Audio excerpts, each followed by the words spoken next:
Good afternoon, everyone. I'm Susan Shaw. We are breaking back into programming to tell you about a situation, a hazmat situation at the Haviland plant on Grand Rapids Northwest side is happening at Turner near Ann. And here's the video from just a little bit earlier. This is the smoke plume. You can see the chemical leak created a fog above the plant just a few minutes ago. Well, it has since dissipated completely. Let's take a live look right now at that same area to show you how the smoke has dissipated.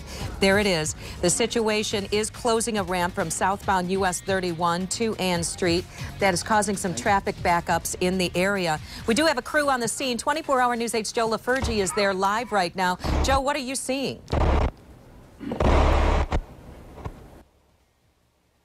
Hi, Sue. Yeah, we're at Ann and Turner. I'm going to step out of the way and kind of show you around what we're seeing. A lot of units from the fire department, and if you look due south of our location, due north, you see the building off to the side there, and you still see some remnants of that plume that was coming out, that vapor plume of the chemical, whatever had reacted in there.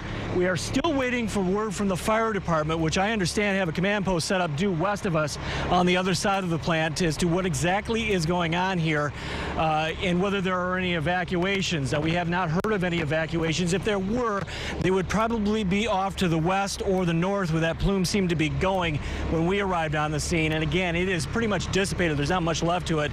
And off to the north and west is mostly businesses, a few businesses. We're not talking about a lot of neighborhoods with homes or anything like that. So the guess is, and again, until we hear official word from the fire department, if there in fact were any evacuations, there were just a few to the people working in those businesses. A little bit of the history. We're aware of the history here at Haviland Chemical, and as we talk here, we see the city of Walker has been brought in to assist the city of Grand Rapids in whatever this is not uncommon for something like this. You get a chemical spill, you get a chemical reaction, it causes this kind of plume. Everybody gets called in. There's an overabundance of caution, if you will. In the past, when these things have happened, Haviland does a lot of chemicals, lower level, I shouldn't say lower level, but chemicals for pools and that sort of thing, commercially used and customer used chemicals. A lot of times they get some sort of reaction, and the biggest danger tends to be within the plant, and that's where you get the higher concentrations of whatever that is. So plant workers are the most in danger in these situations, generally not the general public. Usually it's chlorine that is released into the air, and of course that can be an irritant, especially if you have some respiratory problems, and if you get too close to it. And that seems to be the good news here, is that you don't see that big plume. That seems to have dissipated for the most part.